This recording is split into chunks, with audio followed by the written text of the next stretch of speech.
வணக்கம் நண்பர்களே, இது உங்கள் பாலா அருஞ்சுவையகம்.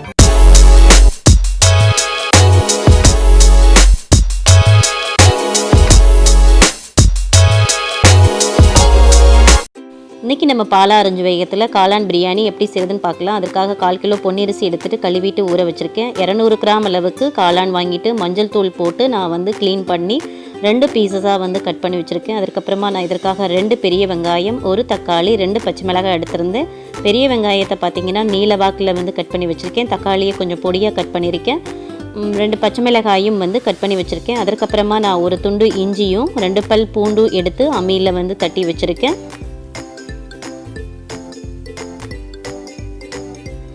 இது வந்து பார்த்திங்கன்னா 2 பல் பூண்டு, ஒரு துண்டு இஞ்சி, 2 பச்சை மிளகாய், கொஞ்சமாக வந்து கொத்தமல்லி தழை, கொஞ்சம் வந்து புதினா எடுத்திருக்கேன். ஏன்னா இதை மிக்சியில் போட்டு நம்ம அரைச்சிக்க போகிறோம். அதுக்கப்புறம் 3/4 ஸ்பூன் அளவுக்கு கரம் மசாலா தூள், 1 ஸ்பூன் வந்து மிளகாய் தூள், 2 ஸ்பூன் அளவுக்கு தயிர் எடுத்து வச்சுருக்கேன். வாங்க எப்படி செய்யுதுன்னு பார்த்தலாம். அதுக்கு முன்னாடி ஃபஸ்ட் டைம் நீங்கள் நம்ம சேனல் பார்க்குறது, நம்ம சேனல் வந்து சப்ஸ்கிரைப் பண்ணிவிட்டு பக்கத்தில் இருக்க பெல் பட்டன் கிளிக் பண்ணிவிடுங்க. உங்கள் நண்பர்களுக்கும் ஷேர் பண்ணுங்கள். இப்போ ஸ்டவ் ஆன் பண்ணிவிட்டு நம்ம வந்து பிரியாணி பாத்திரம் வச்சுட்டு பாத்திரம் வந்து சூடானதுக்கப்புறமா நான் 2 ஸ்பூன் அளவுக்கு நெய் வந்து ஆட் பண்ணிக்கிறேன். அதே 2 ஸ்பூன் அளவுக்கே நீங்கள் நம்ம ஆயிலும் ஆட் பண்ணிக்கலாம். நீங்கள் ஃபுல்லாக நெய்யே ஆட் பண்ணாலும் நெய்யிலேயே வந்து நீங்கள் வந்து செஞ்சுக்கலாம். நான் வந்து ஆயில் வந்து கூட வந்து ஆட் பண்ணியிருக்கேன். இப்போ ஆயிலும் நெய் நல்லா வந்து சூடாகட்டும். ஆயில் வந்து சூடானதுக்கப்புறமா நம்ம வந்துட்டு இதில் வந்து ஒரு துண்டு பட்டை எடுத்து வச்சுருந்தேன். ஒரு துண்டு பட்டை வந்து ஆட் பண்ணிக்கிறேன். அதுக்கப்புறம் 2 கிராம்பு போட்டுக்கிறேன், 2 ஏலக்காய் போட்டுக்கிறேன், ஒரு அன்னாச்சிப்பூ வந்து சேர்த்துக்கிறேன். அதுக்கப்புறமா கொஞ்சமாக வந்து பிரியாணி இலை வந்து நான் வந்து ஆட் பண்ணிக்கிறேன். பிரியாணி இலை வந்து ஆட் பண்ணிவிட்டு நம்ம வந்து சோம்பு வந்து போட்டுக்கலாம் முதல்ல. அதுக்கப்புறம் சோம்பு வந்து வெடிக்கட்டும். சோம்பு வந்து வெடித்ததுக்கப்புறமா நம்ம வந்து பச்சை மிளகாய் வந்து ஆட் பண்ணிக்கலாம். அதுக்கப்புறம் நம்ம நறுக்கி வச்ச வெங்காயம், நீலவாக்கில் கட் பண்ணி வச்ச வெங்காயத்தை வந்து நம்ம வந்து ஆட் பண்ணிக்கிறேன். வெங்காயம் வந்து ஆட் பண்ணிவிட்டு வெங்காயத்தை வந்து நம்ம வந்து நல்லா வந்து கிளறி விட்டுறலாம். வெங்காயம் வந்து ஒரு நிமிஷம் வந்து நல்லா வந்து பொன்னிறமாகிற வரைக்கும் வெங்காயம் வந்து நல்லா வந்து வதங்கட்டும். கூடவே வந்து நம்ம எடுத்து வச்ச கருவேப்பிலையும் நான் வந்து ஆட் பண்ணிக்கிறேன். கருவேப்பிலை போட்டுட்டு நம்ம வந்து கொஞ்சம் கிளறி விட்டுறலாம். அதுக்கப்புறம் கஸ்தூரி மேத்தி வந்து நான் வந்து ஆட் பண்ணிக்கிறேன். இது முற்றிலுமே வந்து ஆப்ஷனல் தான். உங்ககிட்ட இருந்தால் நீங்கள் வந்து ஆட் பண்ணிக்கலாம், இல்லைன்னா தேவையில்லை. இது நல்லா வந்து ஃப்ளேவருக்காக நான் வந்து கஸ்தூரி மேத்தி வந்து ஆட் பண்ணியிருக்கேன். கஸ்தூரி மேத்தி போட்டுட்டு நம்ம வந்து கொஞ்சம் கிளறிட்டு நம்ம இஞ்சி பூண்டு பேஸ்ட்டு வந்து இப்போ வந்து நான் வந்து ஆட் பண்ணியிருக்கேன். இஞ்சி பூண்டு பேஸ்ட்டு போட்டுட்டு அதோட பச்சை வாசனை போகிற வரைக்கும் ஒரு நிமிஷம் வந்து நீங்கள் மீடியம் ஃப்ளேமில் வச்சு நல்லா வந்து கிளறி விட்டுருங்க. இப்போ வந்து பார்த்திங்கன்னா ஆனியன் வந்து கொஞ்சம் நல்லா வந்து நமக்கு வந்து வதங்கியாச்சு. இப்போ நம்ம வந்து எடுத்து வச்ச தக்காளி வந்து நம்ம வந்து ஆட் பண்ணிக்கலாம். தக்காளி போட்டுட்டு நம்ம வந்து கொஞ்சம் கிளறி விட்டுருங்க. மீடியம் ஃப்ளேம்லேயே வச்சுருங்க அடுப்பை வந்து.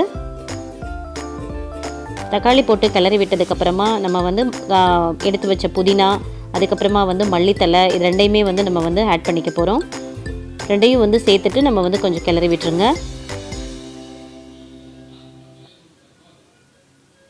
இன்றைக்கி நம்ம வந்து காளான் பிரியாணி வந்து குக்கரில் வந்து செய்ய போகிறதில்ல, நம்ம பாத்திரத்தில் தான் வந்து செய்ய போகிறோம். நல்லாயிருக்கும். நீங்கள் வீட்டில் வந்து செஞ்சு பாருங்கள். நார்மலாக வந்து காளான் பிரியாணி வந்து நீங்கள் பாசுமதி ரைஸில் வந்து செய்யலாம். நான் வந்து இன்றைக்கி நார்மல் வீட்டில் இருக்கிற பொன்னி அரிசி வச்சு தான் வந்து செஞ்சுருக்கேன். நீங்கள் பாசுமதி ரைஸில் இந்த மெத்தடில் வந்து ட்ரை பண்ண நல்லாயிருக்கும். இப்போ இதுக்கு பிரியாணிக்கு தேவையான அளவு உப்பு வந்து நம்ம வந்து ஆட் பண்ணிக்கலாம். நான் 1.5 ஸ்பூன் அளவுக்கு வந்து ஆட் பண்ணியிருக்கேன். நீங்கள் உங்களுடைய டேஸ்ட்டு பார்த்துட்டு நீங்கள் வந்து உப்பு வந்து ஆட் பண்ணிக்கிறங்க. அதுக்கப்புறம் நம்ம அரைச்சி வச்ச அந்த மசாலா வந்து இது கூட வந்து ஆட் பண்ணிடலாம். அதாவது இஞ்சி, பூண்டு, மல்லித்தலை, புதினா சேர்த்து அரைச்சிருந்தோம். அதையும் வந்து நம்ம போட்டுட்டு கூடவே வந்து கட் பண்ணி வச்ச காளானையும் நம்ம இது கூட வந்து ஆட் பண்ணிக்கலாம். காளான் சேர்த்துட்டு நீங்கள் வந்து நல்லா வந்து கிளறி விட்டுருங்க. கூடவே வந்து நம்ம எடுத்து வச்ச மசாலா எல்லாமே வந்து ஆட் பண்ணிக்கிறோம். நான் வந்து கரம் மசாலா தூள், அதுக்கப்புறமா வந்து மிளகாய் தூள் வந்து ஆட் பண்ணியாச்சு. ஸோ ரெண்டும் போட்டுட்டு நம்ம வந்து கொஞ்சமாக வந்து கிளறி விட்டுறலாம்.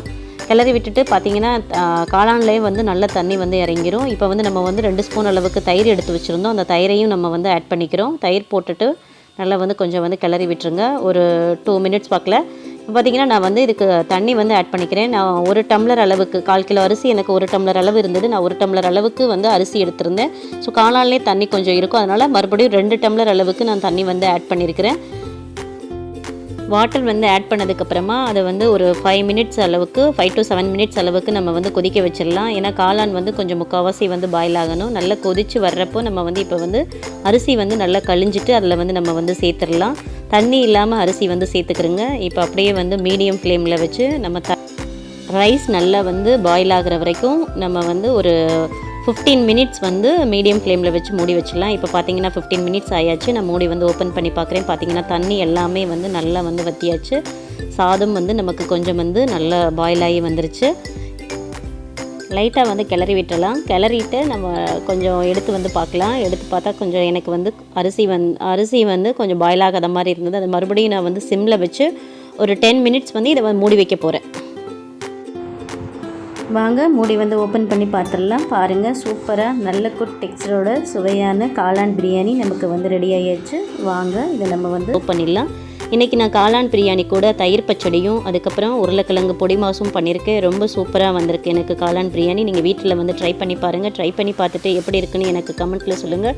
ஃபஸ்ட் டைம் நீங்கள் நம்ம சேனல் பார்க்குறதா இருந்தால் நம்ம சேனல் வந்து சப்ஸ்கிரைப் பண்ணிவிட்டு அப்படியே பக்கத்தில் இருக்கிற பெல் பட்டனையும் கிளிக் பண்ணிவிடுங்க. உங்கள் நண்பர்களுக்கும் ஷேர் பண்ணுங்கள். ஆரோக்கியமான உணவுகளை சாப்பிட்டு உடல் நலம் காப்போம். உணவே மருந்து. உங்கள் பாலா அருஞ்சுவையகம். நன்றி, வணக்கம்.